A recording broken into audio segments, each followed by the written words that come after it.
Welcome to Realeconomy.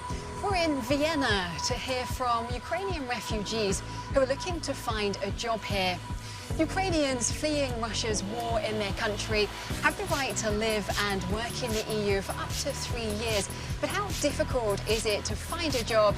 And what does this new influx of refugees mean for Europe's workforce and economy? Coming up, Fanny Gore is hearing two women's stories. But first, here's your crash course with an overview. Since the beginning of Russia's war in Ukraine, more than 7 million Ukrainians have fled their country, although an estimated 2 million have returned home. Most are women and children. They have the right to live and work in the EU for up to 3 years, but face several difficulties finding employment. They can't always speak the language. They need to care for children. Their qualifications may not be recognised, and they may be suffering from severe trauma. To help, the EU is providing language courses and training, as well as Ukrainian language guidelines on how to access the job market. It's helping EU employers understand and recognise Ukrainian qualifications and has translated Europass, where users create a CV for use across Europe into Ukrainian. It's also launching an EU talent pool to match Ukrainian refugee skills with job vacancies. So what's it like trying to find work here in Austria? Fanny Gore has been finding out. Over 40,000 Ukrainian refugees are staying in Austria with their children. A temporary residence permit allows them to live and work in the country. What professional opportunities are there for these people, mainly women with children? And how is Austria helping them? I'm going to be meeting two Ukrainian refugees to tell me about their journey. We're heading to the south of the country, to the Carinthia region, known for its mountains and lakes. Back in Ukraine, Natalia was a beautician. When she arrived at a local refugee centre, hotel managers here offered her accommodation and a job. I really like the work here. We signed a contract until September. Then I will look at how the situation is developing in Ukraine.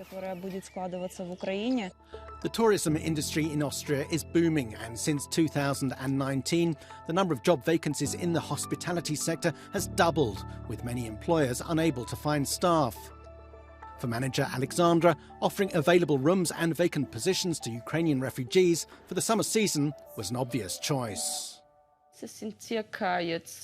There are now around 60 to 70 living here, and 29 of them work for us in various departments. The kitchen, the restaurant and housekeeping, building services, childcare, it's going pretty well. Of course, there's a language barrier, but we can handle it. Natalia speaks a little English, which enables her to communicate with her colleagues. But juggling her job commitments and care for her 5-year-old daughter is a challenge. It's difficult. There's a children's playroom here, but it closes at 4:30. If I have a shift that finishes at 11 in the evening, then I need to get someone to babysit. In Austria, other sectors like health and IT lack qualified people. But though half the Ukrainian refugees registered here have a university degree, immediate access to these positions is difficult. Back in Vienna, I met another Ukrainian refugee, Ghana, a mother of 3 and a German teacher. I join her on her way to a refugee job centre. The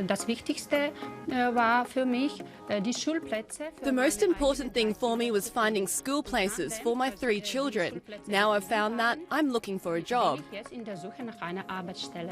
Ghana would like to work as a German teacher helping other refugees, but her diploma isn't recognised. My educational documents have to be translated, legally acknowledged and recognised. It's a problem. It takes a long time. Staff at the job centre are helping Ghana with this process. We accompany them to appointments. We translate and help where necessary. The goal is to build a large network with all the involved partners so we can help as quickly as possible. So schnell wie möglich auch die Hilfe anbieten zu können. In the meantime, Ghana, like other refugees registered in Austria, receives the minimum wage and health insurance. So how can Europe meet the challenge of successfully integrating Ukrainian refugees?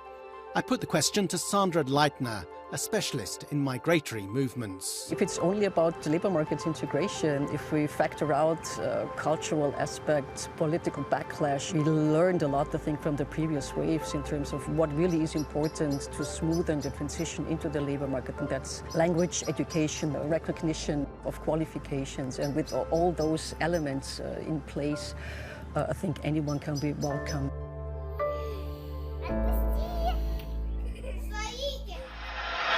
Well, to talk more about that, I'm going to speak to the head of the European Network of Public Employment Services, Johannes Kopp, who's based here in Vienna. So you're the Director General of the Austrian Public Employment Service. You're also the head of the European Network. How are you handling this influx of Ukrainian refugees at a European level? The topic came up just a few days after this terrible war started, where our Polish colleagues informed the network that the first Ukrainian will show up, and need help. And this led to a really big wave of solidarity within the public employment services all over Europe. There are some states, Sweden, Germany, Austria also, of course, that have gained a lot of experience in the refugee crisis 2015, 16 and after. For instance, organize a process of the recognition of skills or how to organize individual skill mappings in their mother tongue. Given that it's unsure how long this war will go on, Ukrainians want to go back home. Given that, how do you integrate them into the workforce in Europe? Right now, most of the people who come are women with small children. And they have different needs. Of course, the most important is there is a need of childcare. Austria has to organize enough places in schools, in kindergarten, and so on. And the next step then is the entering of the labor market. Of course, there are vacancies and companies that really searching hard for skilled staff and now have the hope of finding, for instance, IT experts from Ukraine, of course. But I don't really like to mix asylum or refugee topics with labor market needs. And yes, and it's better to integrate all of these people than to just pay them social benefits. But at first, and this is the most important, it's a question of humanitarian. Many thanks indeed for joining us on Realeconomy.